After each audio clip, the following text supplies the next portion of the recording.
Sa mga balitang pambansa, naniniwala pong isang mambabata sa Kamara na parusang kamatayan ang pwedeng maging solusyon para mapigilan ang talamak na katiwalian sa gobyerno.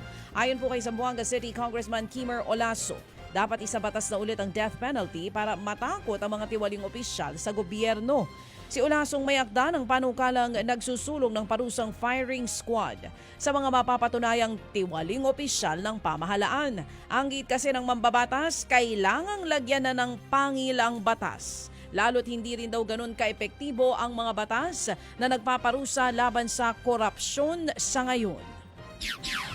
Kailan mapipigilan to? If we will not put a total stop on this, if ever may nahatulan, then they are convicted and they're subject to death penalty by means of firing squad. Kasi pag marami pa tayong tanong, para marami pa tayong kwento, wala mangyayari po. Ganun ang ganun pa rin.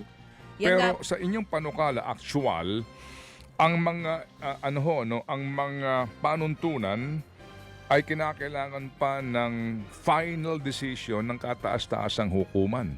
Diba? So, meaning, ano magiging pagbabago doon kung meron nga tayong problema po din, with all due respect, sa hudikatura sa ating pong justice system? Sir, nagsara na po yung pinto, sir. Nasama. Sorry, opo, naisama. Sige, okay Oo. na. Di bale. Hindi sumagot po kasi nga nagsarado na yung pinto ng Oo, aeroplano. pero maganda makausap natin siya muli para Yes. masagot niya yung katanungan, Yes, baby ma'am. boy. Yes, ma'am. Oo.